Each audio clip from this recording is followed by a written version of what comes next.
É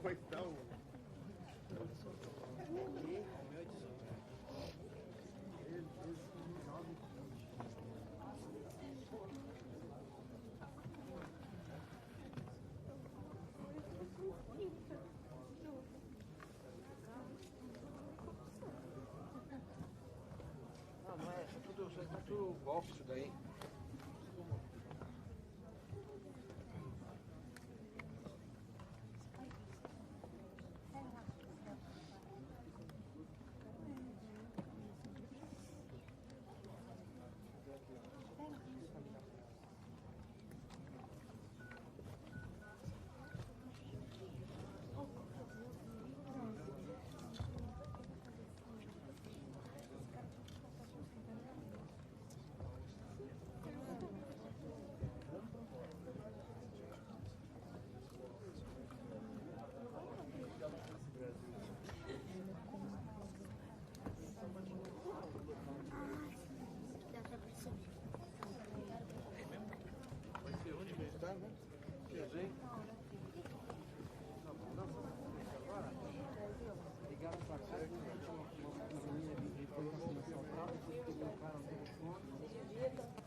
Please, for the love of God, silence your fucking cell phones and be courteous to those around you.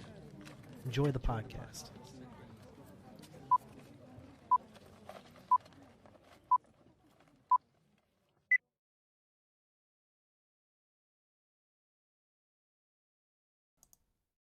What up, Twitch? Hello, hello, hello. Beautiful people. Beautiful people of Twitch land. How's your Twitch recap? Are they calling it recap? Rat? Are they calling it a wrapped? Because that's got to be trademarked, right? Yeah, they're calling it a recap.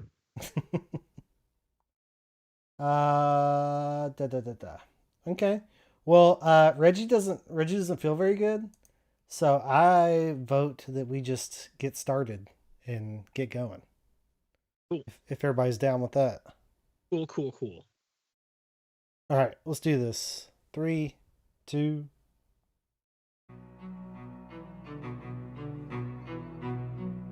It's Rob and Brent and my Reggie dude, and don't forget it also features Dawson too. We gonna give you all the dope reviews, but first we'll hit on all the movie news. Cha-ching, cha-ching, box office due. In between the news and the reviews, there's not a lot that we don't do, so turn the volume up, cause we coming through. Put your headphones on and tie your shoes. Jackman and Grant, we got all the views. We're like Brando in Godfather 2. We're gonna make a podcast you can't refuse.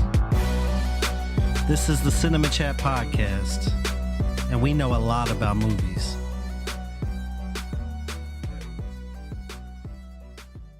Welcome back to the show, everyone. It's another episode of Cinema Chat Podcast with Rob and Brent and Reggie, featuring Dawson. I'm Brent.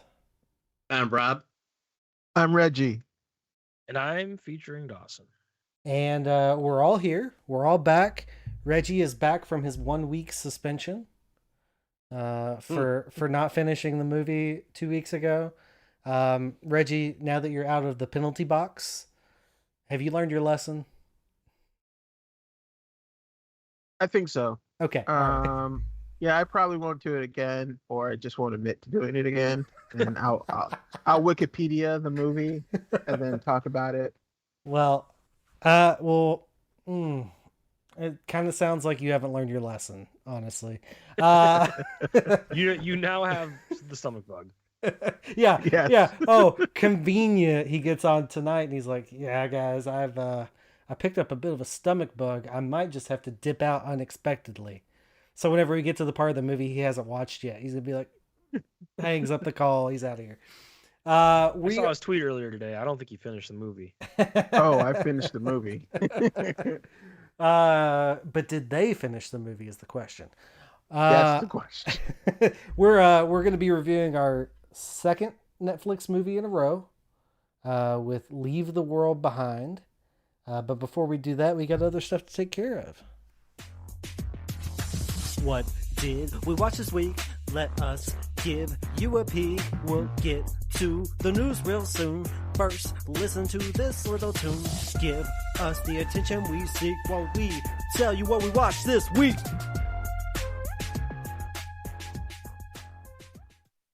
Let's see. I watched a comedy special, Mike Birbiglia, The Old Man in the Pool, on Netflix. I'm a big fan of Mike's.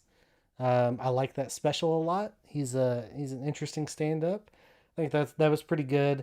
Obviously, I watched Leave the World Behind, but I went back to the theaters this week for the first time in a couple of weeks, and I saw Godzilla -1, which we are reviewing next week. And let me just tell you, tune in for that review. Okay? Tune in for that review. Oh, And that's interesting. go see the movie if you haven't seen it. I'll say that. If you have not seen that movie, go see it. Okay? That's all I'll say. Reggie, you were gone last week. You got 2 weeks worth of stuff, probably. So what did you watch? Okay, didn't finish it, but started Candy Cane Lane. Jess ended up falling asleep in the middle of it, so we're like, oh, we'll finish this later. But we started watching the Planet of the Apes movies because she hasn't seen them all and she wants to see them like all, including the originals, before this new one comes out. So we started watching those. Watched Best Man Holiday because I wanted to get on this like 25 Christmas movie thing. Mm-hmm. And I got like 3-4 movies in and was like, I'm not doing this.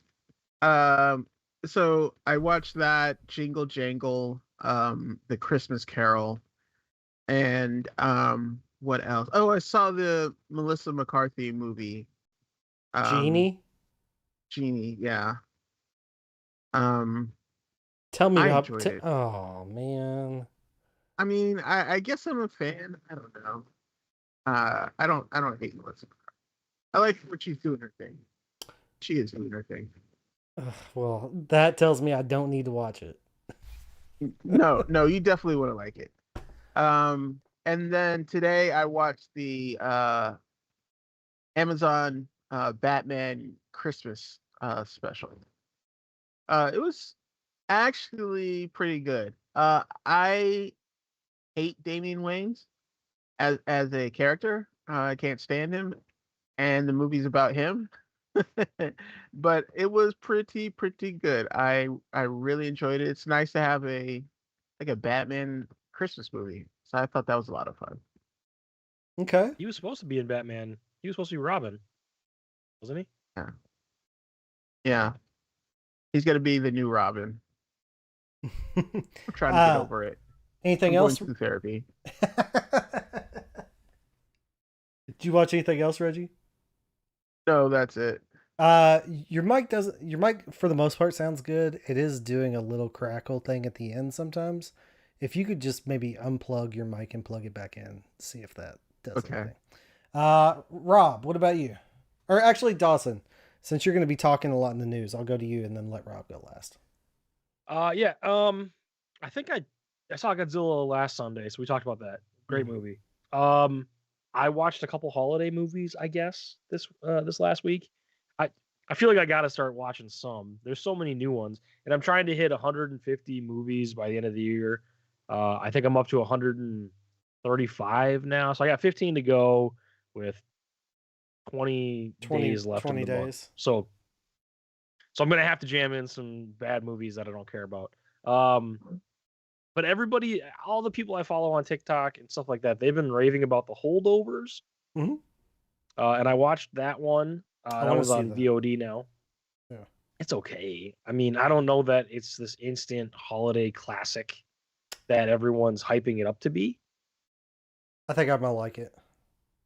You might. I don't know. I mean, it's it's there's like 45 minutes into the movie or so, they like half hour maybe. It goes down from like what I thought it was gonna be to something else, which is okay. I prefer it the way it went, I guess. But it's okay. I love Paul Giamatti, but this is kind of I don't know. He's okay. Okay. All right. So yeah, we're not gonna review it. I'd give it like a 7. Okay. Um, Not bad. I also watched It's a Wonderful Knife. That's available on Shutter now. I watched that one. We're reviewing that on little- Cutting Room Floor, Yeah. patreon.com/Cinema Chat Podcast. So if you want to hear more of Maybe. my thoughts, What do you mean head maybe? over there. We're definitely reviewing it. Somebody may have forgotten to watch it this week. Well, somebody can watch it while they're throwing up in a bucket. It's only like 90 minutes long. It's easy. And we'll review it another night. And Yes. as much as I did not want to, I said earlier, I said earlier I was going to watch movies I don't want to watch. I got a private screening, an early access screening to a movie that comes out in theaters this weekend. Wonka. I saw Willy Wonka. I know, What? dude. I know.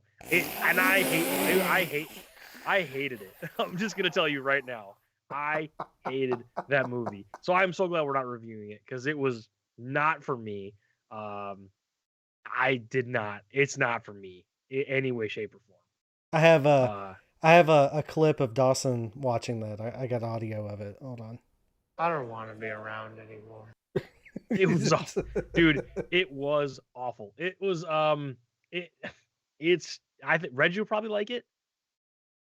Because it comes in hot. Like opening act is a Wonka musical. It's musical. Yes. And like This is what I want to hear.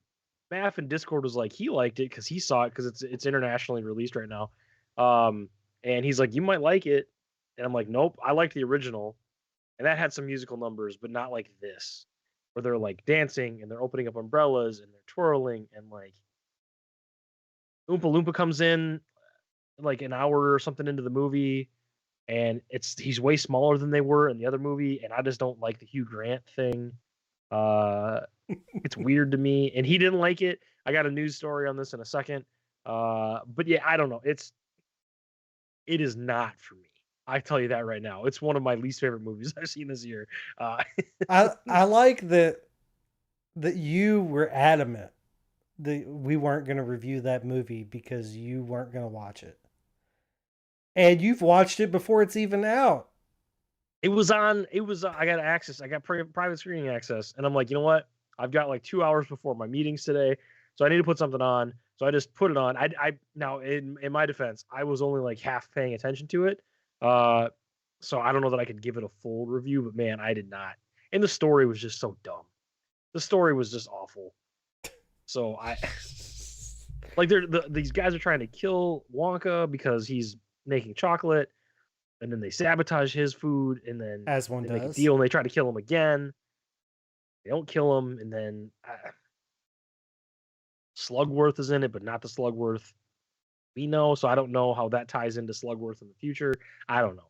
It's a lot of weird. And then like there's little nods, like little fan service things that Reggie might like in this movie, but if it was Star Wars, he wouldn't like it. Like, I'm serious. Like there's moments and it's like, here's your golden ticket, and it's like, ugh, okay. Shots fired.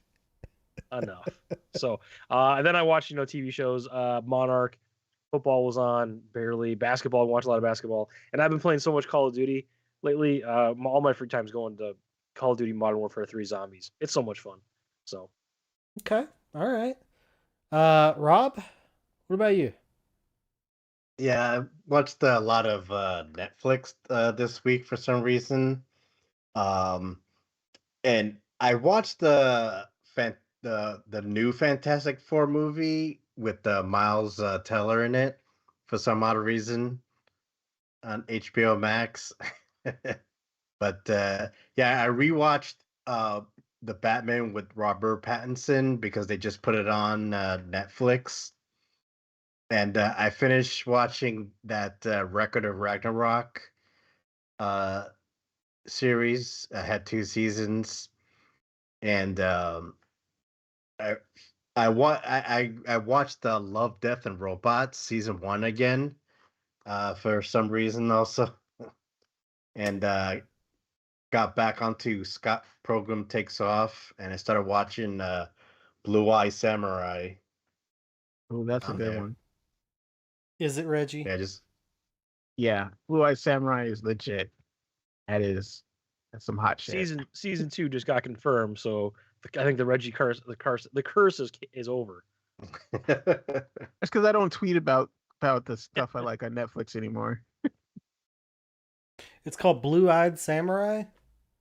yeah. It's an Okay. anime. All right. Interesting. Never seen a Blue Eyed Samurai before. I've never seen a blue duck before, so I drew the duck blue. All right. Anything else? Anybody watched? That's it. Let's do some movie news. Yeah, Cindy, the news is on. Insightful. Good news. Yes. I was gonna say Doctor Who. They had their 3 specials, and I watched that. Excited that Doctor Who is back, and then we get another one on Christmas. So Can happy always for that. I can always count on Reggie to let me know when Doctor Who's doing something new, because if it wasn't for you, I don't think I would know. I don't think I know anyone else that I know people that watch it.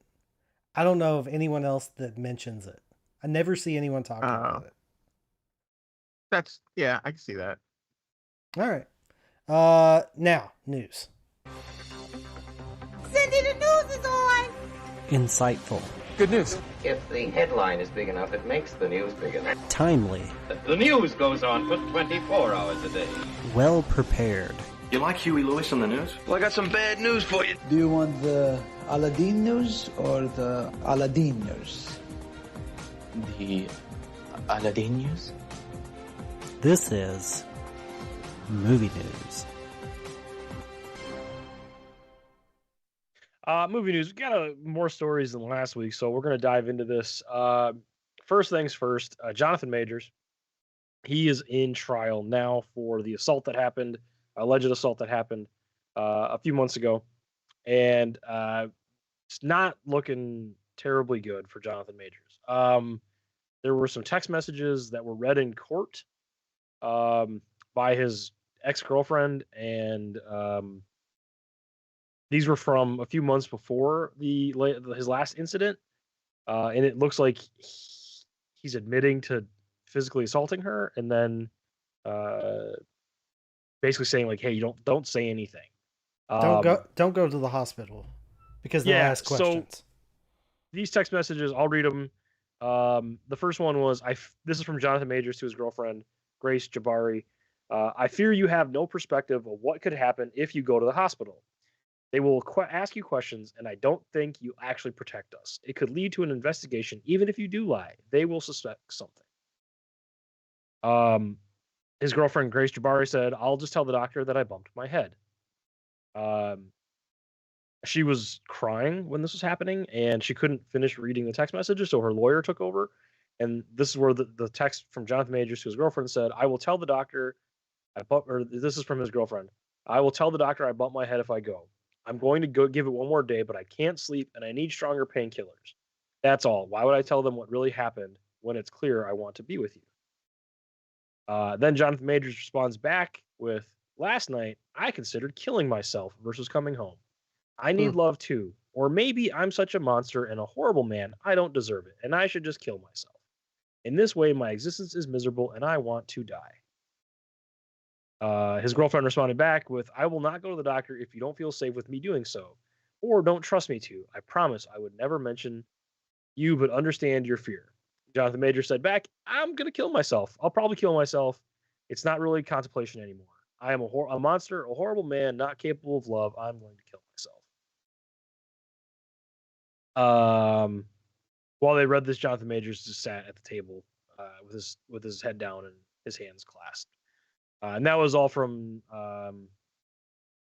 before, like 6 months before the last incident. So more's coming, but it's not looking great for Jonathan Majors. I mean, that's pretty damning, honestly.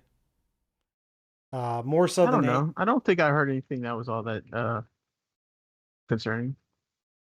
I'm joking. Okay, I was like, yeah. I was like, I don't know how to break this to you, Reggie, but this is classic. Yeah. Abuser. I mean, this is classic abuser stuff, and I don't know what his lawyers were kind of thinking, like, because like earlier when all this first came out, they must have known that this would come out, and like when they released all those text messages earlier. And then even then you were like, this doesn't actually make you look good. This sounds like abuser stuff. And they actually hear all this stuff in trial. I don't know how Jonathan Majors moves on from this. Like, it's obvious that who's going to see his movies after this? He's got to go. And so Marvel's got to do something. I guess that's why there's all this talk of Doctor Doom and the Fantastic Four. I'm not going to spoil anything for you, but if you haven't seen Loki season 2, they do leave the door pretty open to just move on from Kang and go on. I mean, he's still around. There's multiple versions of him, obviously, right? But the way season 2 wraps up, they could just be done and move on to somewhere else, which they probably will, I would imagine. I don't know how they can't, honestly. I don't see any way out of it. And I mean, that's awful stuff. It really is.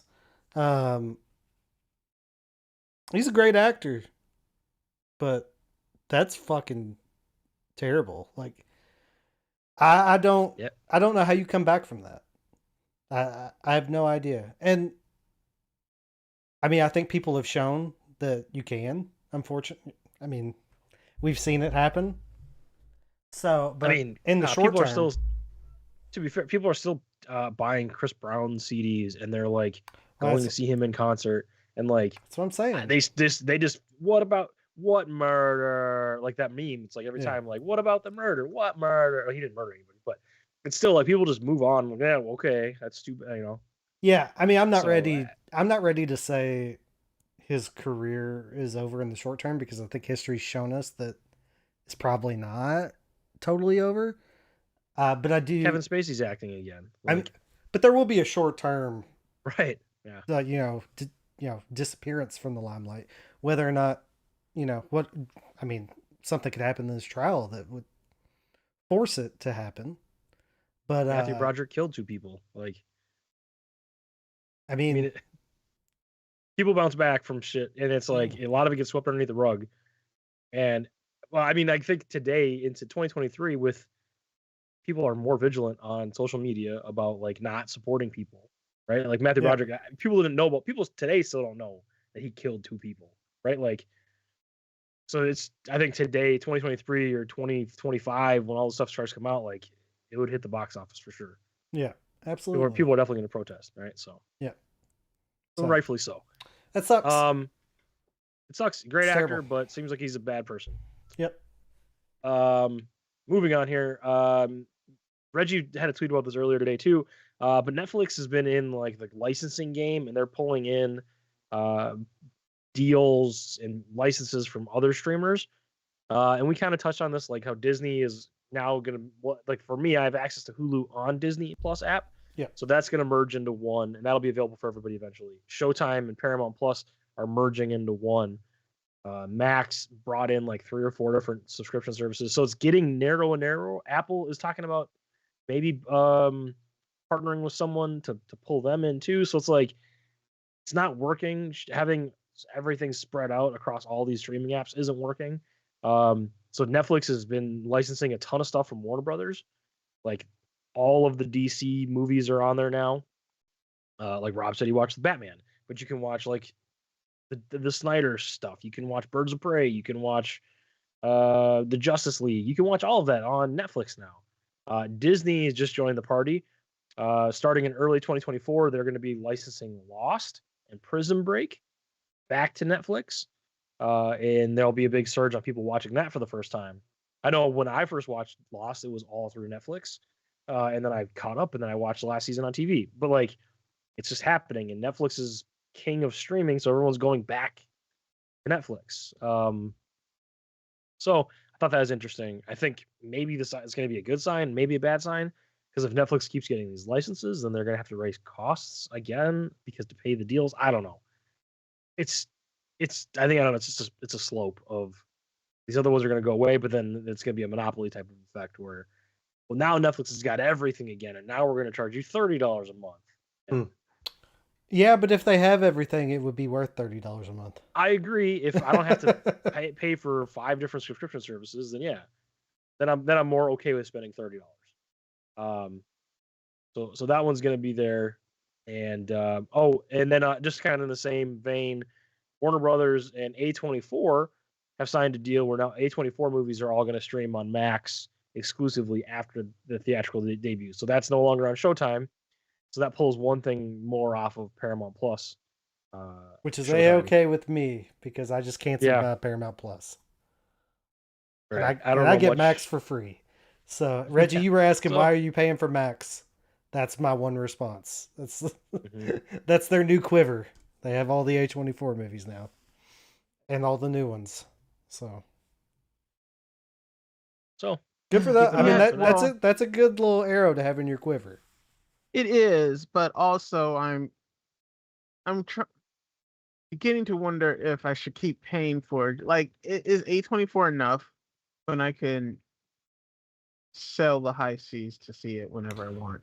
Well, I mean, sure. If you're willing to break the law, why buy any of them? Why do you have any of them at that point?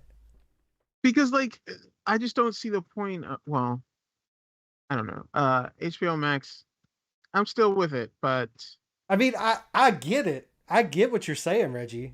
But if that's the logic you're going to apply to it, isn't it just as easy to do that for everything else and not pay anything? That's true. I don't condone that. Cinema Chat Podcast does not condone that type of behavior. But hypothetically speaking, that would, if you're going to do it for one, just do it for all of them. I don't need Crunchyroll, Reggie, but I want to watch fucking Suzume. Yeah. Wait, you have Crunchyroll? No, but I'm going to sign up for a free trial. Oh. I was like, that would have been the most shocking thing I've ever heard of. Just for what I'm getting the trial for one movie, and that's it. Okay. And one movie only. Speaking of anime, Netflix is on a kick of bringing anime and adaptations into real life. We've recently got One Note? No, what's that one? One Piece. One Piece. They have another one coming out. What's the Elements guy? Airbender? Avatar? Yep. Avatar. That one's coming. There's a live action adaptation of that. Earth, Wind, Fire, Captain Planet. And then they've also announced that Netflix is going to be doing a live adaptation of My Hero Academia. Ooh. Don't know if that means anything, but yeah, that's a big one. That's one that I've heard of. So that's how I judge them. Have I heard of it? Then it's big. Mm-hmm. Basically. The trailer, I saw the trailer for Avatar, and that looked pretty good. And I saw people do side by side, and it looked just like the animation trailer. So I think they're trying to be pretty faithful. And I think people are pretty receptive of their adaptations recently, not the older ones, but the new ones. It seems like people have enjoyed the series that they've done. I mean, yeah, so Reggie, Rob, you guys have watched them, right? Like, no, I never watched One Piece. That's one of those shows that has like 1 million episodes, and I was like, I'm not jumping into that. So I never watched One Piece, but I did watch Avatar, of course, and I think, I don't know, Avatar looks okay. I know Cowboy Bebop wasn't well received, and neither was Death Note. I So thought they're kind of I thought Cowboy one Bebop for three. had really good viewership and people liked it, and then they canceled it. I thought that's what it was. I thought that it was well received, something like that. and then they still didn't go forward with season 2. No, at least what I remember, people that were fans of Cowboy Bebop hated it. At least that's how I recalled it. Yep, 'Cause that's right. I know Jonathan had not a good word to say about that. He's a big Cowboy Bebop fan. I watched most of the Cowboy Bebop and started watching the show. I really enjoyed it. But that's coming from somebody who has it that doesn't have the love and affinity for the anime. So I guess it's one of those things where you have to bring in new people as well as please the fans, and I just wasn't enough of new people. Yeah, understood. Let's see here. A couple more stories. Golden Globe nominations got announced this morning. I'm not going to run through them all because I don't think we care that much. Just some notable pieces here. Most nominations: Oppenheimer got 9. I'm sorry, Barbie had 9. Oppenheimer had with 8. Killers of the Flower Moon was 7. Poor Things was 7. Past Lives with 5. Anatomy of a Fall 4. Maestro with 4. May December with 4. Across the Spider-Verse with 3, and Super Mario Brothers with 3. So those are leading your charge. I heard Matt Damon got nominated for Best Actor in a Comedy for Oppenheimer. I think that probably supporting actor. Yeah, yeah.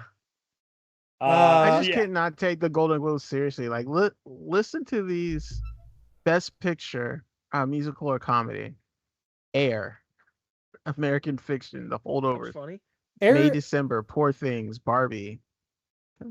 I think Air, Barbie, and from what I know of Poor Things, I could see how they could fit under comedy. Poor Things less so, but I think Air, I think you could definitely fit that in a comedy category. Yeah, I think so. Way more of a comedy than The Martian was. Ooh, they have a thing called Cinematic Box Office Achievement. That's interesting. See, I like that though. Yeah. I like, because that's one of the things I don't like about a lot of, well, it used to be worse with the Oscars, right? Like everything that was up for a major category was all this shit you'd never heard of, never seen. And recently I think they've sort of understood that they need to throw some of the more mass appeal box office draw movies in there. But I like throwing a category in there for something that's just like a big blockbuster movie. It's its own thing, right? I mean, it's not like it kind of does deserve a category, I think, because it's its own type of movie. So, and it'll never be looked at the same way as like a Best Picture. You can have both at the same time. Yeah, they're both different achievements. Okay, moving on here. Daredevil Born Again. That's back up and running. They're producing that again. Vincent D'Onofrio. He was doing some press on something else that he's in, and they asked him about Daredevil Born Again, and he said that it's going to have the same mature tone and feel of Echo, which comes out January 10th on Disney Plus. And he said him and Charlie Cox are just astonished by the amount of attention that the big bosses at Marvel are giving the show. So they're just all in on just like, hey, this show is going to be great, and they care about the series. And it seems like there's going to be something that ties in the Netflix series into this series, either the Echo or Marvel Daredevil. So that's going to continue on from that, the Netflix show that everybody really liked. So I feel like there's such coded language there.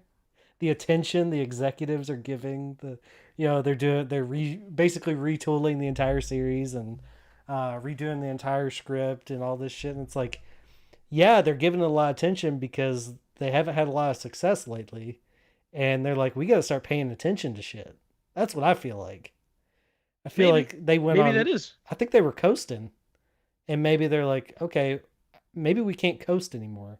Maybe we actually have to like pay attention to what the fuck's going on. I mean, they've been spread thin with all the project stuff, right? And like, I don't know that Kevin Feige's been on everything. He might pop in here and there, but if he's really trying to drive the ship, it's the Kevin AI. That's what's been handling everything. That's right. She-Hulk. Boom. So I'm excited for it. It's going to be a big series. So yeah, we'll see. Yeah. See what happens when it comes out in 2025. A couple of news stories here. Reggie, this might be more for you. Olivia Wilde is set to direct a film called Naughty, with Margot Robbie set to produce. The film, I'm waiting for the shoe to drop. The film follows a woman whose only hope of securing custody of her son from her ex is to find Santa and to get him to testify in a divorce hearing. Go see Naughty when it comes out next holiday season. Kramer versus Kramer on 34th Street. Exactly. Yeah, you know me. You know I'm here for that. Santa, please, you must tell him he's been on the naughty list and that my ex is an asshole. Oh yeah. Fuck. Oh man. Asshole. So I just saw that and I was like, it's holiday season. I got to put that in there. Looping back to the Wonka news, Hugh Grant said that when he was working with the director, what the hell's the name of the director for this movie? I don't remember. The director for Wonka, he apparently sent a nude photo. Paul King sent a nude photo of the Oompa Loompa to Hugh Grant just so he could get a whole visual of what he was working with. And Hugh Grant said it's one of the most disturbing things he's ever seen in his life. If it ever gets out, it'll scar a generation of children. So now we're patiently waiting for the naked Oompa Loompa to leak. Go see Wonka in theaters this weekend. So this guy sent Hugh Grant a picture of a tiny orange naked body with his face on it. That's right. That's right. And if you're reading the show notes for the news, I titled the name of this news story "Oompa Loompa Doopity Nude." That's creativity right there. Oompa Loompa Doopity Nude. Is that a Dawson special? Did you come up with that? The name? Yeah. I created the Oompa Loompa Doopity Nude. I just assumed that was the headline of the article that you got. That's good. No, I haven't seen it anywhere. So if it is, it wouldn't surprise me if I steal somebody else's work. Copyright Dawson. Yeah, that's right. That's me. I came up with that. Last but not least, Disney Plus is considering adding new components to Disney Plus. Time out. Can we go back to that? Yeah. That's really weird. I know. Who sends a picture of a that's really CGI weird. naked nude? I know.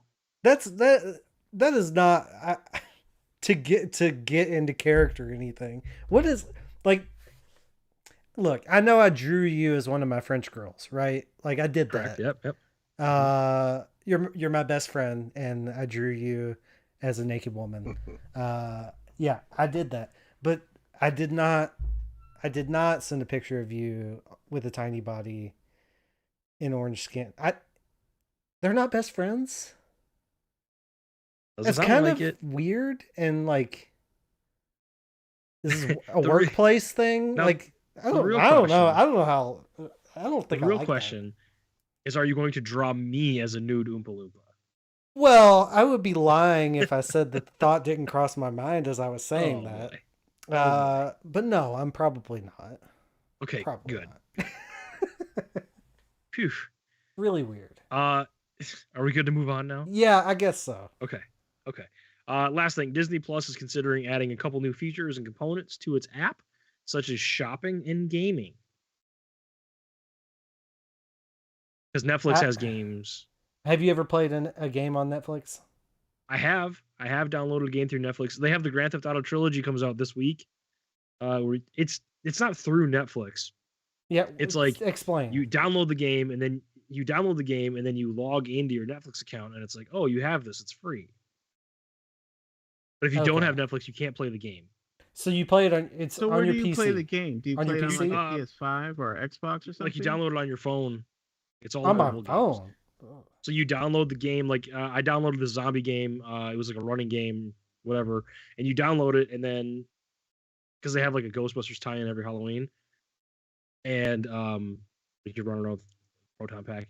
But it's dumb. You just download it through your App Store, Android or iPhone, and then you log into your Netflix account, and it's like, oh, Netflix Gaming. I mean, they have a lot of games. I mean, I'm shocked that Disney and Netflix don't already have the merchandise for their shows and movies built into the app.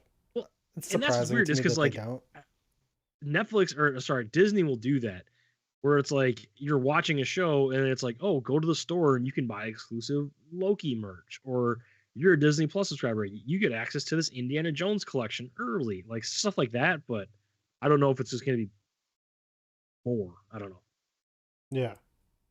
I mean, I don't like it because I don't need that in my app. I don't need it clogging up space and screen, whatever. I don't need that. I don't like them peddling their shit to me. But at the same time, I understand from a business standpoint why you'd want to do that. I mean, you have a captive audience that's watching the show. You get a fucking t-shirt or a Funko Pop. Boom, right there. Click a button. Pay through your Netflix account. Like, put it on your card on file. Right here. We'll ship it straight to you.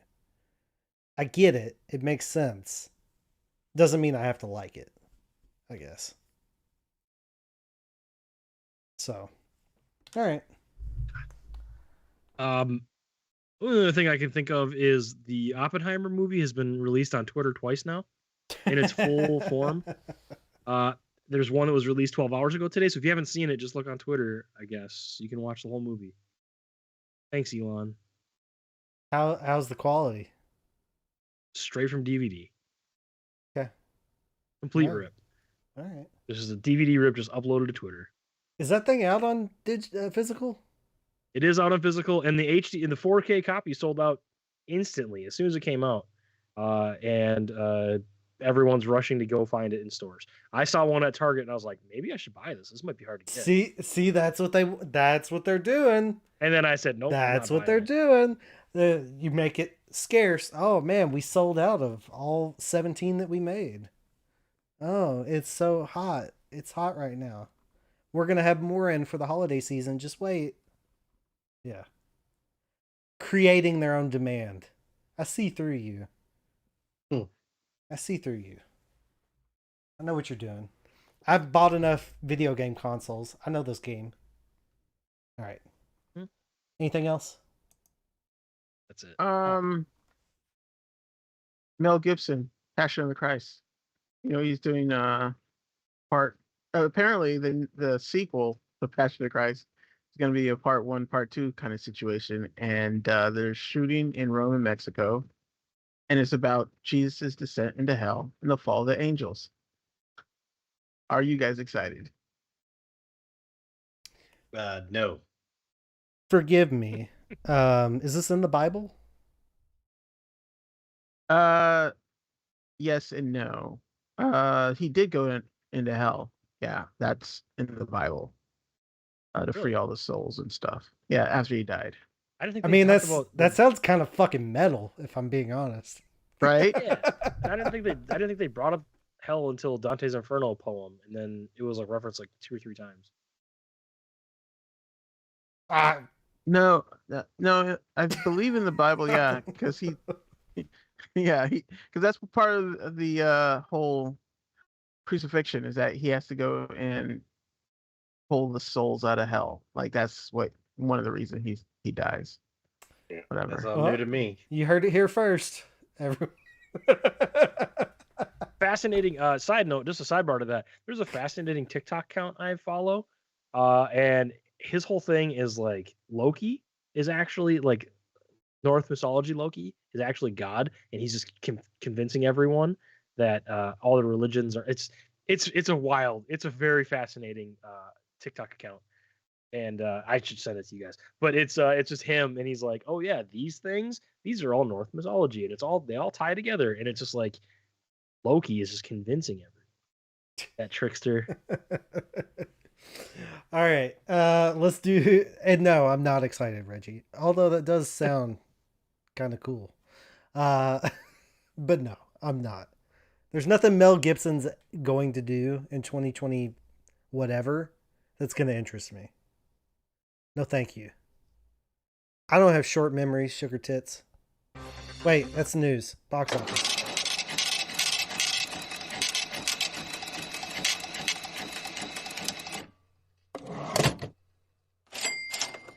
Box office. Box office results for the weekend of December 8th through the 10th, 2023. Gentlemen, we have a first. For the first time ever, a Japanese anime is number one at the American box office. The Boy and the Heron, $10.4 million. That's right, $10.4 million get you number one at the box office this week. Number two, The Hunger Games, The Ballad of Songbirds and Snakes at $9.4 million. Number three, Godzilla -1, $8.3 million. So that means there's two Japanese films in the top three of the American box office in December 2023. Number four, Trolls Band Together at $6.2 million. Number five, Wish at $5.3 million. Beyonce fell from number one down to number six. She pulled in $5 million. And Reggie, all the way down at number 8, is Waitress the Musical. I believe that was recorded of the Broadway show and played in theaters. That was in number 8. Also, number 14, Die Hard, $923,000. Whenever I was in line to see Godzilla -1, I was in line to get my popcorn. The girl behind me saw the sign, above where it shows you what theater your shit's playing in. And it said Die Hard, $945. And she goes, "Oh, Die Hard, that's my favorite Christmas movie." I wanted to say, shut up. Did you go Jonathan Majors on her? No, I did not. Bumped her in the head. No, absolutely not. Die Hard, that's my favorite Christmas movie. Ugh. I saw one of them. How long has Wish been on? How many weeks has it been? Wish? Yeah. It's his third weekend. Okay. So it's up to basically 50 million domestic. So, whatever. Holy shit, there's a huge fucking spider coming down on my desk. Hold on. Spider scream. What do I have? Oh my god. Hold on. I got it. Spider bite. Spider bite hurt. I can't get a good picture. Yeah. Oh, congratulations on 700 episodes, by the way. Thank you. Thank you. Vent Chat reached 700 episodes. Reggie, did you disappear? Because I don't see you. I'm okay? here. Okay. I had to lay down. Oh, okay. All right. Well, let's that's the end of the box office. Let's get into our feature presentation. We got to get our boy out of here. Well, this is gonna be interesting.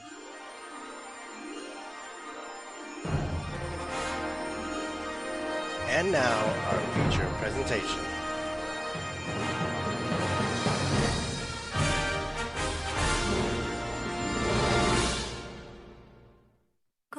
There's something wrong with the TV. It's all messed up. I wonder what that means. Or what could it mean? It could be over in a couple of hours. You know something. I'm sure this will turn out to be a big nothing. We'll look back on this one day and laugh, I guarantee you. I think that ship is heading towards us. What? What does that mean? We shouldn't speculate. Haven't you been picking up on what's going on out there? I don't want to panic over nothing. I don't think this is nothing. We're in this together until things get back to normal. There is no going back to normal. Get in the car! Whoever's pulling the strings wants us to finish it. We're gonna be okay, right? Yeah,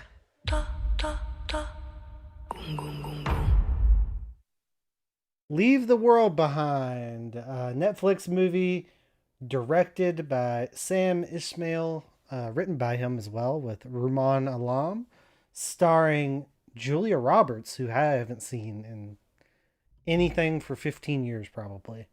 Mahershala Ali, Ethan Hawke, Mahala, Farrah McKenzie, Charlie Evans, and Kevin Bacon. So we have some business that we need to address. Rob, have you seen Leave the World Behind? Now, I thought we were doing Godzilla this week, so I didn't see that. Didn't you ask us last week while we were on Skype what we were doing? And I said, Leave the World Behind. And you said, oh, I thought we were doing Godzilla. And I said, no, that's in 2 weeks. Yeah. That was a week ago. Right? Yeah. Yeah, a lot of things happened. Okay. All right. Well, Reggie. Rob, learn from me. Wikipedia real quick.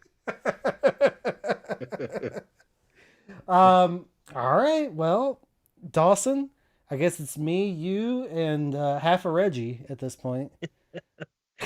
I feel like Reggie's judging me over there. I can't see him. He's just laying in bed shaking his head right now.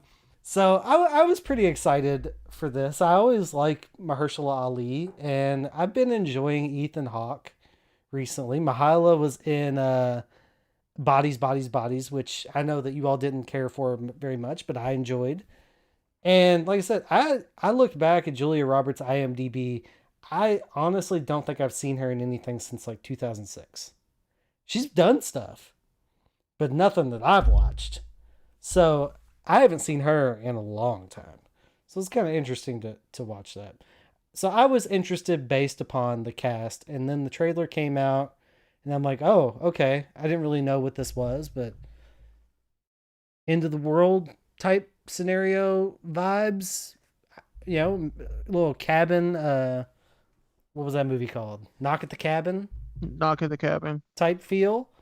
So I was all in on this. I was excited to watch it, excited to review it. Reggie, what about you?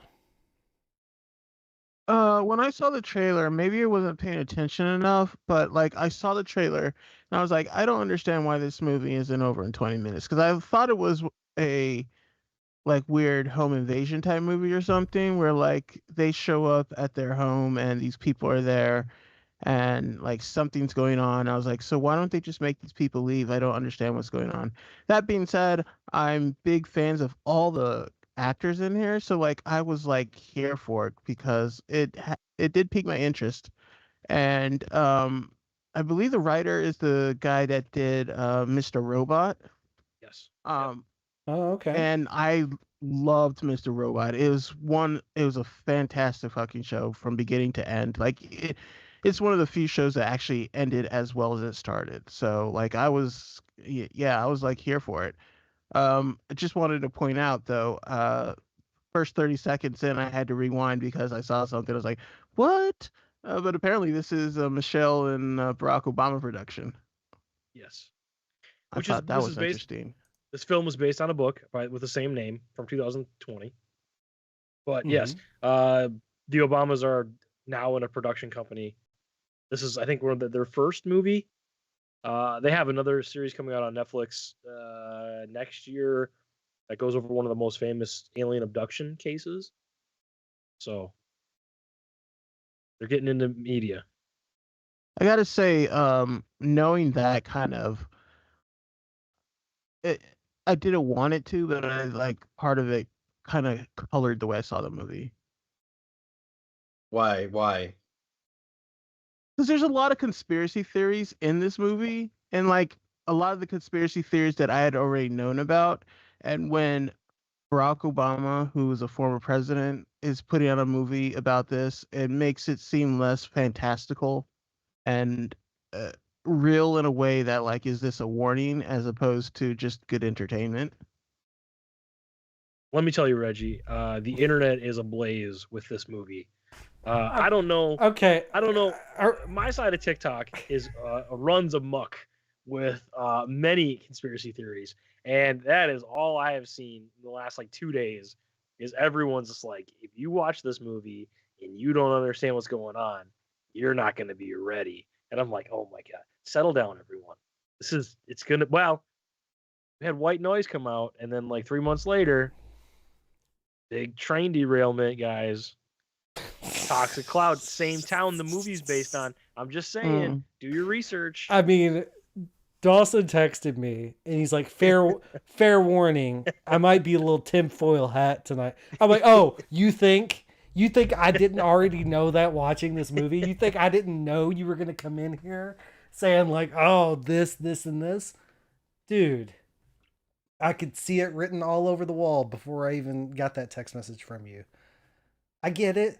I understand, like, if you are a conspiracy theory person, which I tend not to be, if you are a conspiracy theory person, I totally understand the desire to take this and run with it. I get it. I understand it. It's fun for you all. It's a little fun game that you know what? You like to make people believe that you believe it, but you really don't. Here's the thing. I dip my toes into conspiracy theories, and I feel bad for conspiracy theory people because the things that they say sound crazy, and people treat them like they're crazy until it's proven true. And then when it is proven true, nobody ever gives them the credit for being right. Like, look at Enemy of the State. That was a fictional thing, and people were like, yo, no, this isn't fake, this is real, the government is spying on us. And then come 10 years later, we find out that George W. Bush has been spying on every American for no particular reason, but nobody was like, oh yeah, you conspiracy theorists were right, you know? And like, some of the stuff in this movie has, people have been talking about for a long time, like the Cuba sound thing. I've heard about that for years, and people are, saying like, "Oh, you guys are crazy. That there's no proof of that." But like, there had been like a high turnover of Americans in Cuba because of weird sounds, and I don't know. It's just our government likes to hide things and then say, like, the reality you see is not true. But it's like, I don't know. Everybody's it's either mass hysteria or there is this weird sonic weapon going on.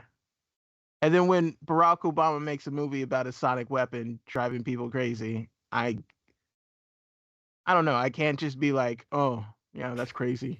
And just to add to that, Reggie, since he was a producer on this film, Sam Esmail, he was talking in an interview. He's like, hey, I was trying to make this adaptation of the book as real as I possibly can without being too like what we're getting at right now. And Barack Obama's notes were like, hey, you're not that far off from where this could actually go. So it's like, that's terrifying. And I don't know if you guys watch the news or anything. 12 hours ago today, China's cyber army is invading critical U.S. services.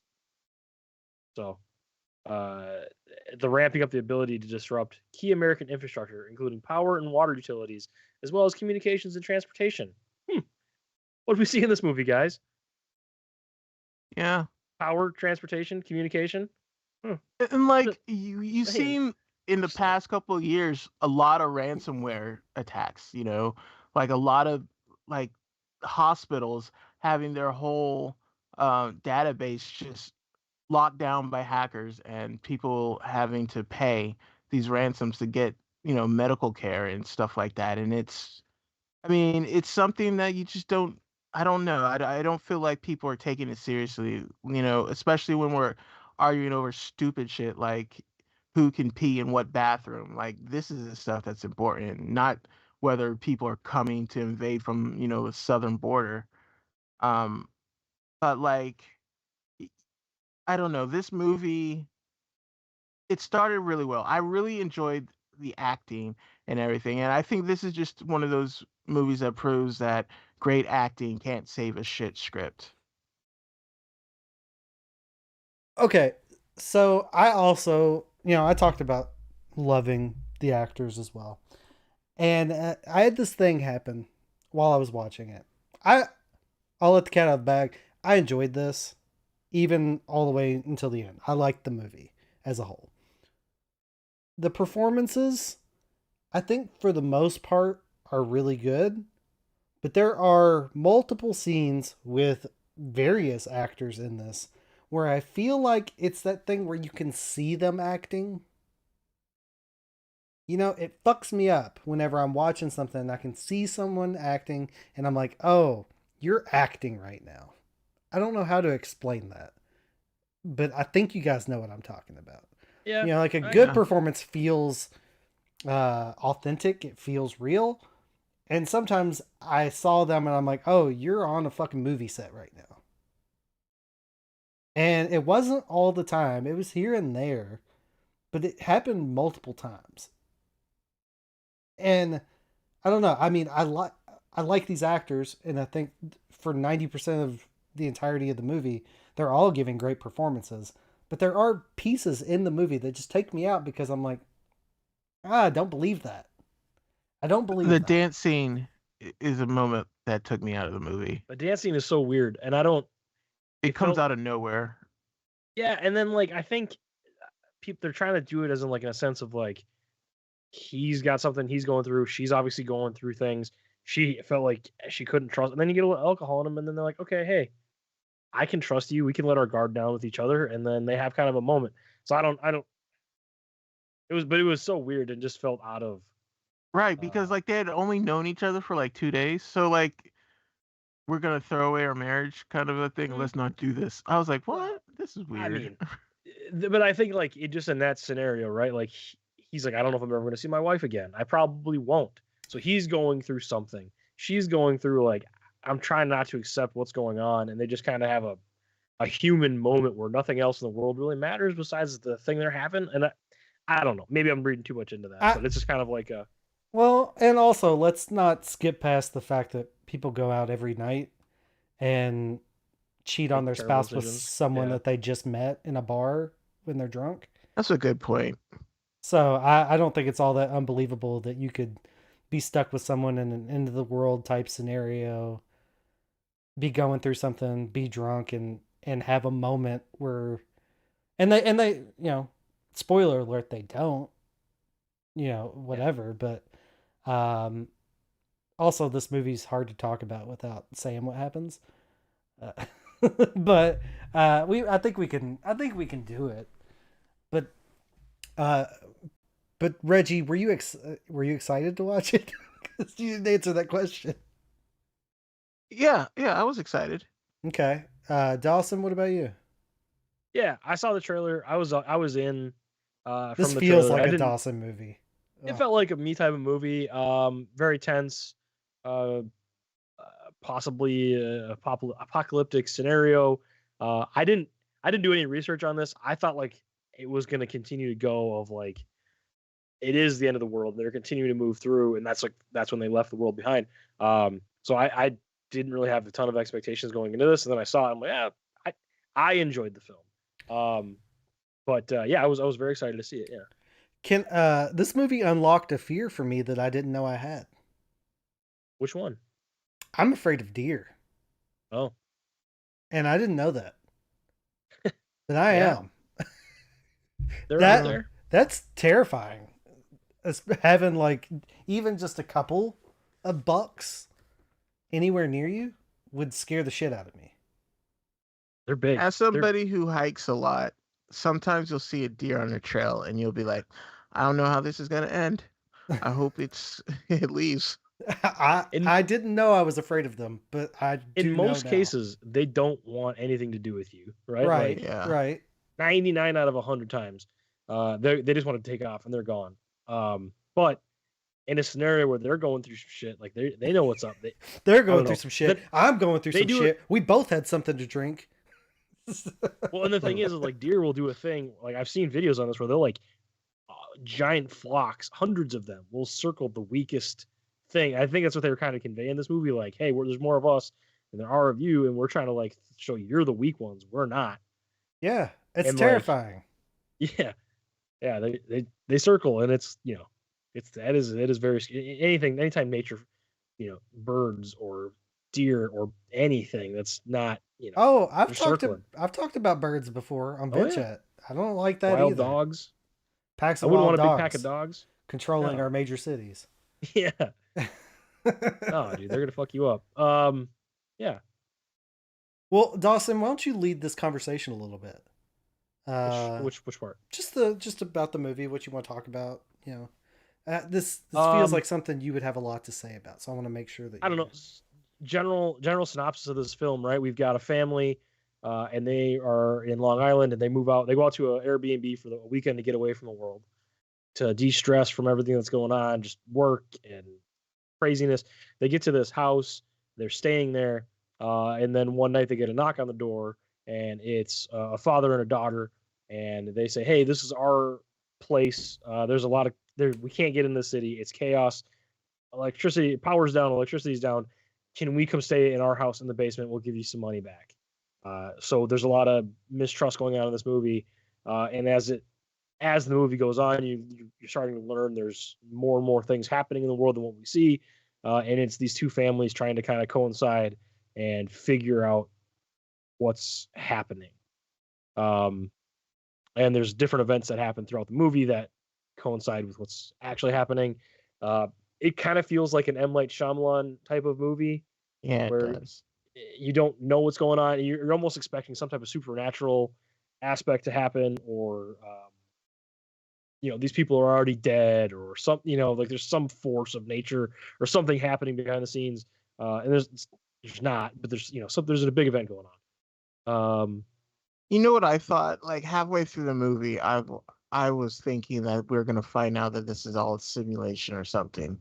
That somebody was gonna end the program and everything would dissolve to black or something. Because it was just so weird what was going on. Because it's like the more you find out about what's going on, but you don't have any explanation, and there didn't seem to be like any story arc going on. It was just a series of shit that happens. And like I thought the part 1, part 2 thing was a bit pretentious, but like I don't want to accuse the movie of being pretentious, because I think that gives this movie a bit too much credit. This felt like a soapbox movie. Like somebody was like, Yeah. You all need to be prepared because this is coming. There was a lot of that. And there's a lot of, I don't know, there's a lot of like social commentary that goes back and forth at people. And I don't know, right? Like I don't know if that's, people are pissed off because on the internet there's a scene where they're like, "We'll trust white people," and it's like that doesn't bother, because a lot of times white people are the bad people in some of these situations. So like that doesn't bother me. What's I don't trust about us that either. scene? I'm like, I don't trust us either. I saw that scene and I was like, oh, that's probably the realest scene in this whole movie. But like it felt weird and out of place. But like, because like I didn't understand what the daughter's beef was, because if you look at it from like, they made it seem like Julia Roberts was being really like, were they trying to imply that she was racist or something? Like that's Sort what of. I think so, but it's also not like overt. And I don't think she's being unreasonable at any that's the point, thing. because like these people come in the middle of the night, and she was like, we didn't hear the car drive, pull up. We didn't see anything, and then just show up at the front door, and then he can't get into the cabinet even though he has keys, and so like there's no point where I'm like, oh, she's being a Karen or something. She's right. She's got her kids here and there's a blackout and these people show up. I would be, concerned and skittish as well. 100%. You're out in the middle of nowhere and these random people just show up and expect you to let them into the place you're staying at. I don't think I could let them in. I don't think I could. I don't think I would be comfortable. I don't even know if I could open the door, frankly, in that situation. Yeah, that's a good point. Oh, I mean, that's the thing. It's like I always say that, but I've never there's never been a time I haven't opened my door. But it's like I think about that. I'm like, man, there's so much shit that goes on in these movies and in real life. It's like I probably shouldn't open my door every time. But But if someone comes banging on your door at 2 a.m., is your first response like, I'm going to open the door? No, I'm not opening. No, I don't think I'm going to open the door. You're going to talk to him through your fucking doorbell camera or some shit. Yeah, something. So yeah, we get that. I don't know how much we want to dive into like the story because I enjoyed the movie. I think it's super tense. The soundtrack is very fitting with things that are happening in this movie. But there's some things that stick out. Like we said, the dancing scene is weird. The kids in this movie, the daughter, she's weird. But then I think like it comes together towards the end of her story, and there's a subtle message there too, where it's like everything can be going wrong in the world. Everything bad can happen around you, but if you have entertainment, that's all you probably, you're so distracted by having this goal of I got to watch entertainment that nothing else matters. And I think that's kind of like us. Like it's a social commentary at us, right? Like if something like this were to happen, it's like, oh man, I'm not going to be able to see what happens in the new season of Game of Thrones. I haven't seen Deadpool 3 yet. Yeah, I would be bummed. That message, if that was a message, it didn't make any sense to me because I understand how like sometimes you'll like be depressed or whatever, and then you're like, you know what, I just need to sit down and watch something comfortable. You know what, I'm gonna throw on some Deep Space Nine and just chill and take a moment to, for myself. But when there are blackouts and cell reception is down and you can't get into contact, that is not the time to throw on an episode of Friends. And that is, I was like, this is stupid.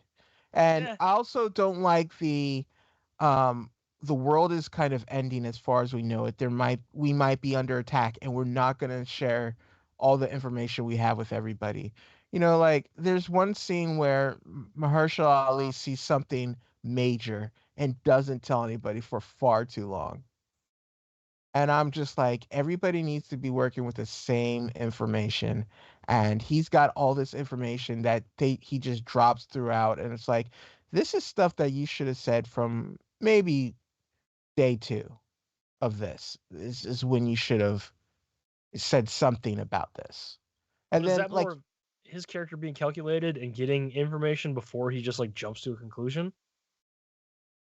Because like there's a moment there's a scene where he's like, oh, and he puts all the pieces together from information that he got. And he's like, okay, we've got this, and this, and I think this is what's happening. I understand why he withholds in the beginning. Like they explain why he's withholding in the beginning because he wants them to remain comfortable, not get scared shitless to the point where they don't leave. Like their goal is for them to leave, and he wants to make them comfortable. Yeah. Right? Like that could be a scenario too where he's like, I gotta trust these people.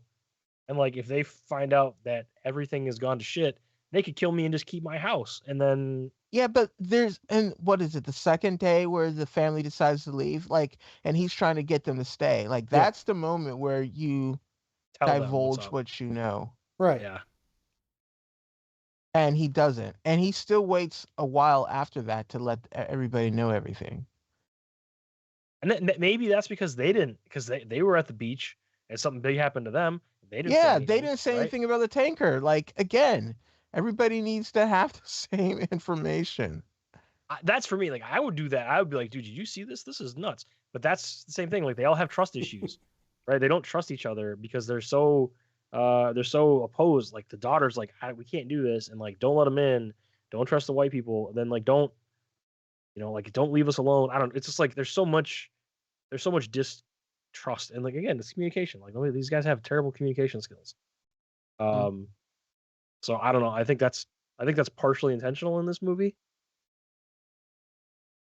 And like the movie had me to the very end. Like I was really invested in everything, and then it just literally cuts to black, and I was like, no. Here's the thing. As I was watching it, I had peeked at the Rotten Tomatoes scores before I watched it. And as I'm watching it, I'm like, I don't understand this audience score, because the audience score, I think whenever I looked, was like 40-something%. I mean, I'm surprised that this is so lowly rated. And then the ending happened. And I'm like, oh, people don't get a satisfying conclusion. And for a lot of people, that fucks everything up. Like, some people, if you don't get a satisfying conclusion, everything came before it's bullshit. For some people, if you get a conclusion that's not what you want, it fucks everything up. Even if it's the most realistic conclusion, it fucks everything up. So once I saw the ending, I was like, oh, I get it. I don't have that same issue. Like, I'm fine with where it ended up. I don't need that. I liked the journey that I went on. I liked the people that I was around. I liked the tension that it created.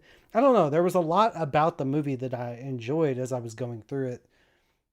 At the end of the day, do I wish it had a more... Did I wish it had something more to say at the end? Yes. 100%. Does my score reflect that? Somewhat. Do I completely dock the movie for it? No. But it didn't pack the punch I thought it could have at the end. It just kind of fizzles out. And for some people, that's like, takes it from a 9 to a 2. That's not going to be what happens for me. But spoiler alert, it's going to be what happens to me. Cuz like I don't need everything, given to me on a dish, but I need some sort of conclusion. This was like going to a restaurant and after like 2 bites of your main meal, they take everything away and give you the check. Like I didn't get to enjoy everything. I mean, this is 2 hours and 20 minutes. It's a little more than 2 bites. It's like you got done with the fucking sides and you got 3/4 of your main course. I mean, you got to enjoy quite a bit.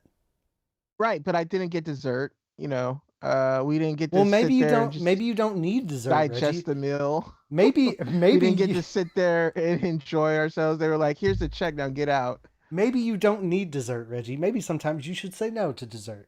I know that I need to learn to do that. Oh man, I don't know. At the end of the day, I liked the ride that I went on, but it did kind of fizzle out at the end. Dawson, where were you at on this? I mean, I feel like of all of us, it would have affected you the least.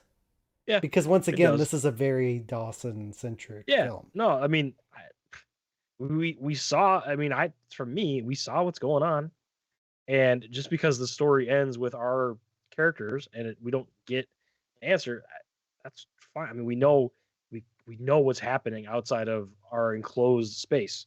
We see visually what is happening, and you can take that from the rest, and you can go. I know we don't get the wrap up.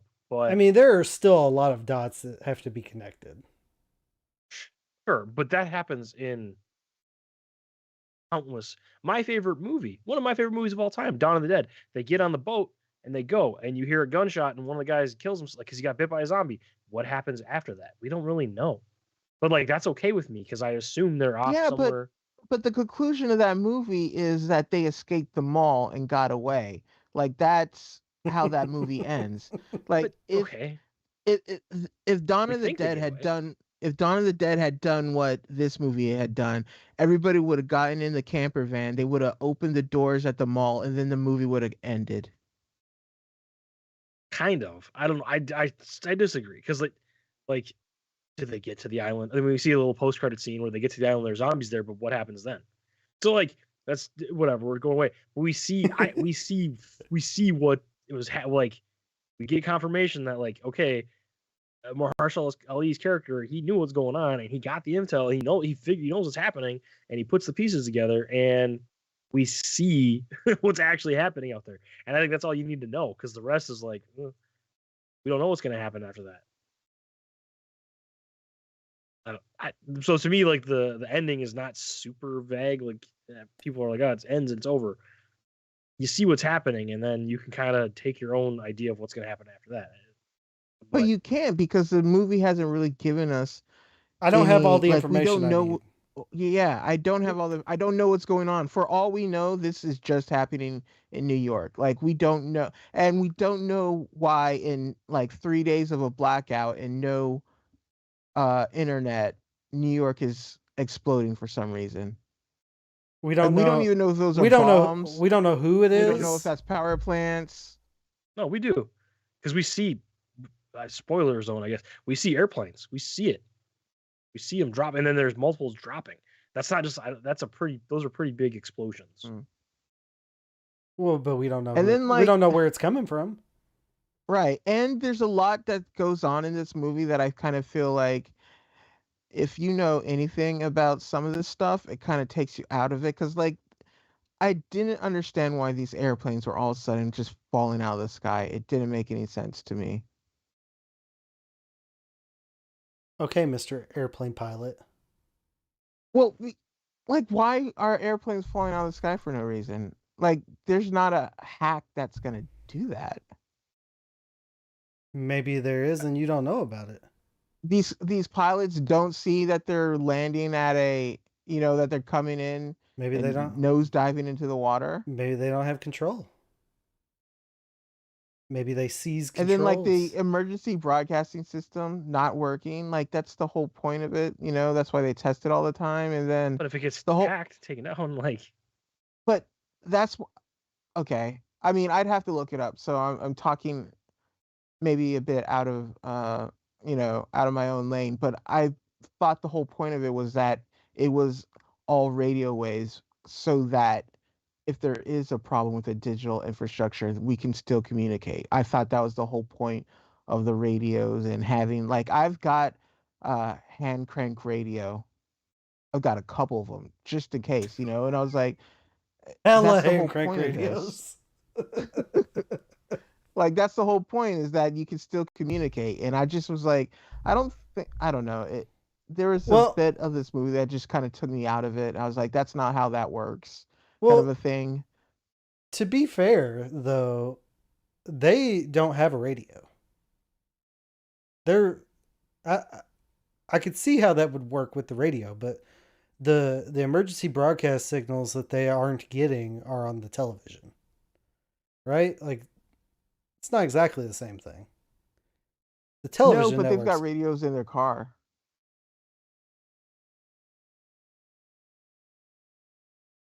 Yes. But if there's people out there to broadcast, I don't know. And I know there are things like the Teslas, and like that aspect is not, that can't happen without a navigation system working. But that, again, this is a movie, so it's. Well, the Tesla thing, that was probably the most believable thing, because Tesla has been having problems with their self-driving cars. Like, I think in California, they ran somebody over and dragged them for like 20 feet or something like that. But I hate to break it to you, that part is it's the least believable in this, because the Teslas can't do self-drive without a functioning navigation system. So if everything else doesn't work, then that scenario doesn't happen. Oh, so, yeah. What's the up, part Potato? you like is the part you shouldn't like, Reggie. That's the most believable part. If you just hacked all those cars and told them to drive to the highway, and like you could, in your hack, tell them where to go.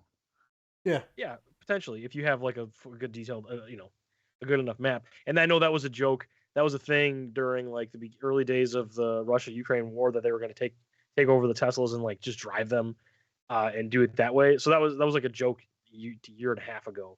But I mean, again, like I can suspend some disbelief when it comes to this stuff, right? Because it's a movie. That's a cool scene, like, too. It's a very cool scene. It's one of the best scenes in the movie. It's very tense. Like, oh shit, they're gonna get fucked up. Yeah, I mean, and I just watched the scene that we're talking about. And you can definitely hear fighter jets. Like, okay. I mean,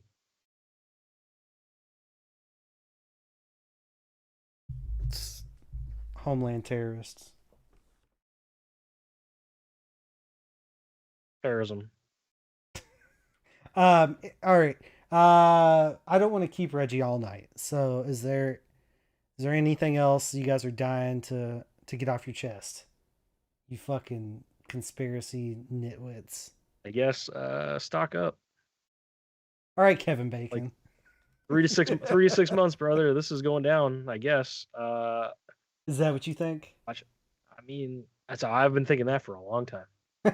So. You know what I did not understand about this movie? I was like, what is the end goal of this? Like, I could understand why somebody would want to do this to America. It makes sense. We've made a lot of enemies, like they said in the movies. But I was like, if you did this, I feel like you would bring down the whole global economy. And I don't understand. Doesn't matter. Why you would want to do that particular. Well, you know what? I take that back. If you're North Korea, I could see you just not caring. China doesn't give. They don't care. They I mean, in theory, they wouldn't.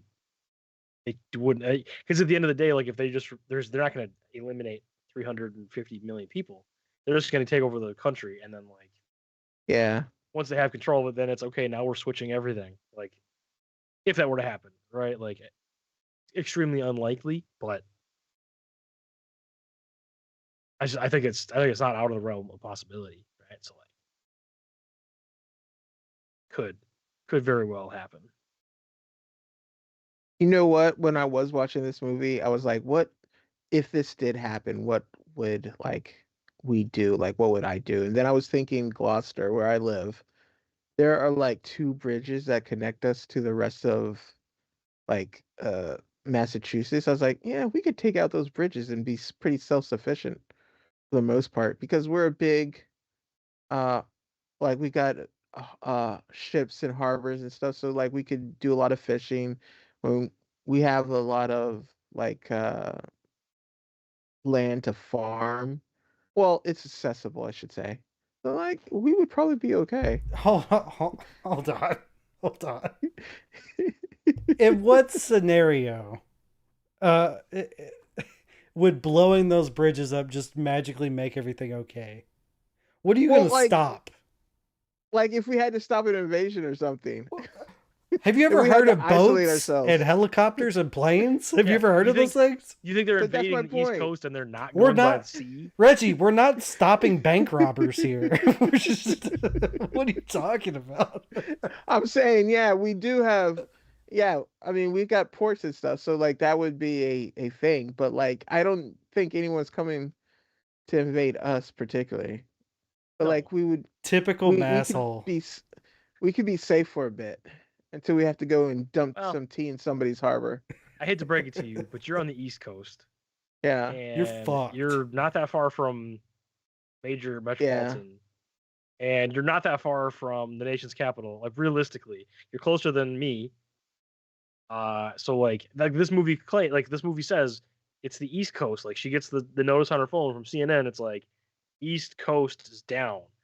Texas is on their own grid. So like, shut that one down. Shut down the East Coast. And right? Texas shuts down its own grid on its own. They don't need anybody to do that. They don't need any help with that. They just need a snowstorm. But like they take out the East Coast, and the whole East Coast that's where command center, and that's where Pentagon. That's where all the stuff is. So like you're in the fall damage of all that stuff, right? And like if a nuclear missile were to go off in New York, you might be in the fallout from the winds, like. So there's all that factors into it too, of like, ugh, you're just in that. That's true. So East Coast is not necessarily like I'm probably okay. Maybe not. I got a power plant like 5 miles from my house. That's probably a target of somewhere. But most likely, we have a bunch of windmills, so that's how we get a lot of our energy. Reggie, you're not safe. Yeah, I'm sorry, dude. East Coast is damn not in good shape if this were to go down.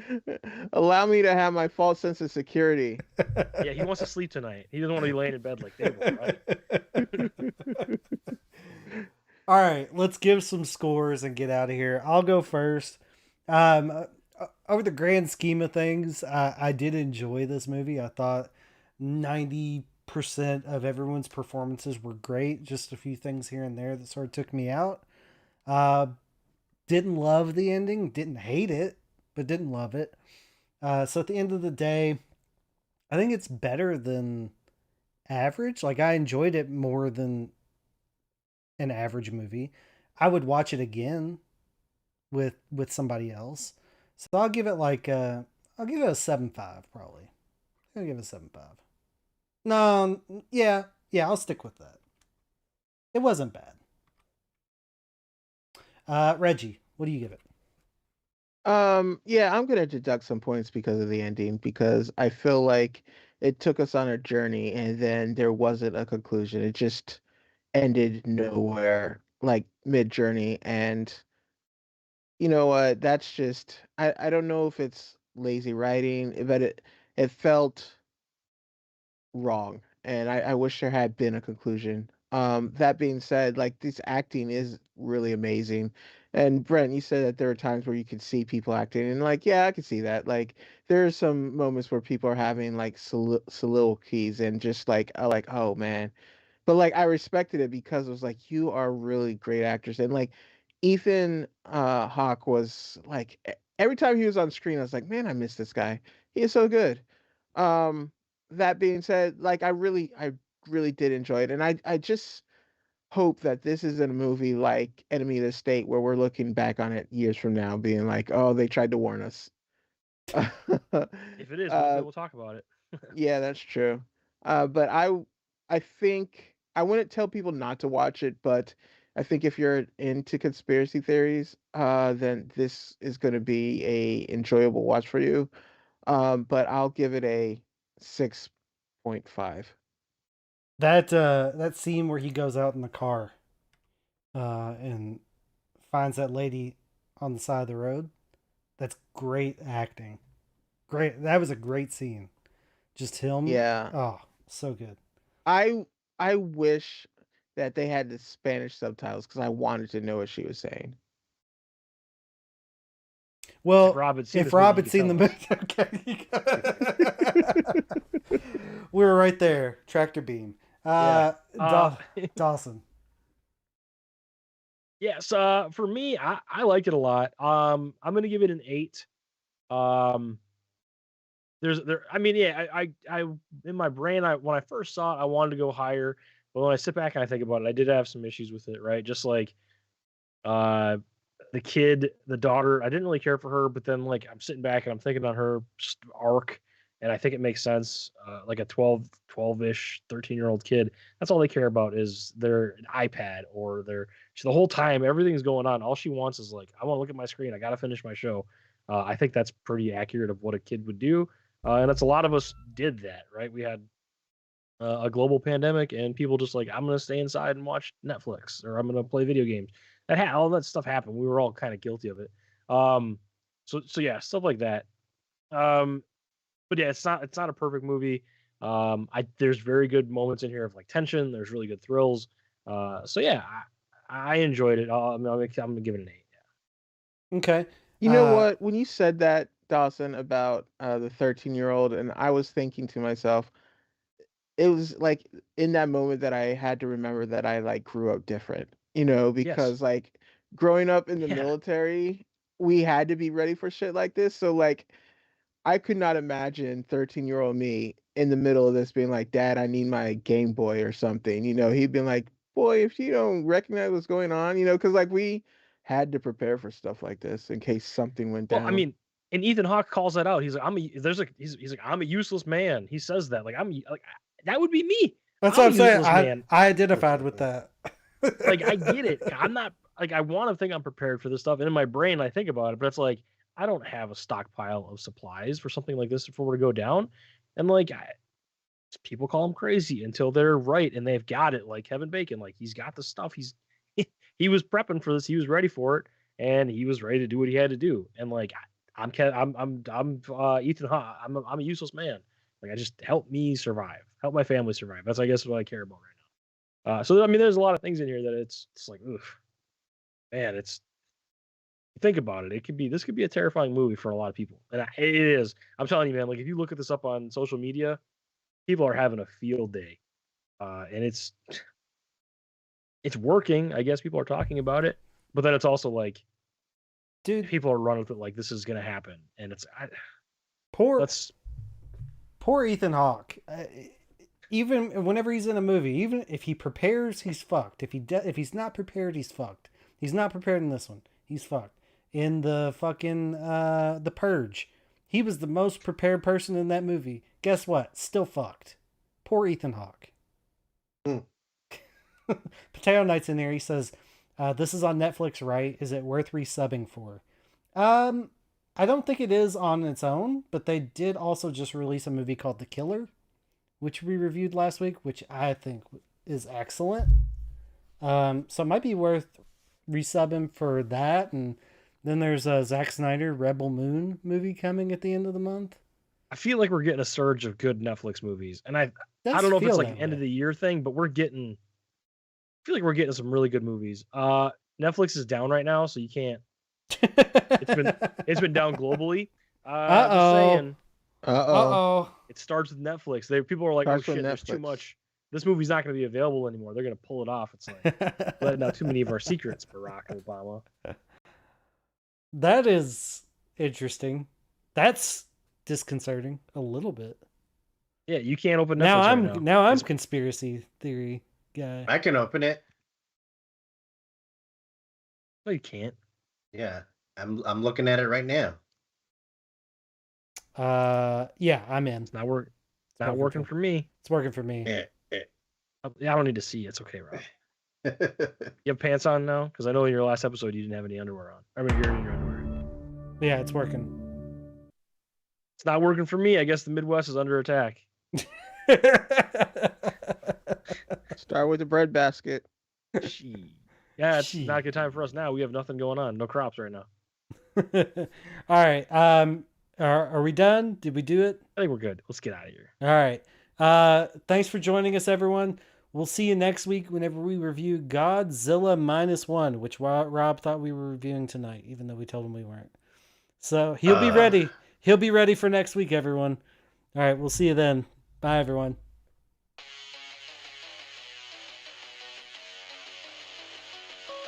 You don't need to follow me. You don't need to follow anybody. But you can follow us. I'm Brent, and I am X, not Malcolm. And he's Rob, and he's Rob 1. There's also Reggie, who is Hit dog. We can't forget about Dawson at Andy! Underscore Dawson. Don't forget to follow the podcast at CinemaChatPod on Twitter. And check out our website, cinemachatpodcast.podbean.com. I'm following you now. I'm just going to follow you everywhere. I'm just going to follow you the rest of my life. Thanks, Peter. Now, if the rest of you would get off your ass and follow us, that would be great. Mail, motherfucker! Oh, and don't forget to send your emails to cinemachatpod@gmail.com. We'd love to hear from you. Please, send us something. Have a good week, everyone. Goodbye.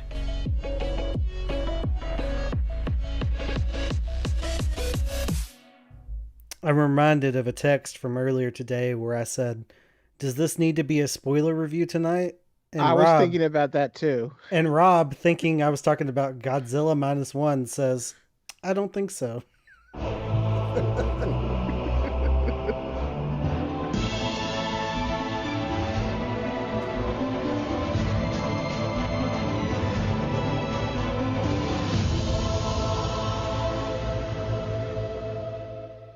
You're still here. It's over. Go home. Oh, and don't leave your garbage all lying around. It's a total dick move. Go.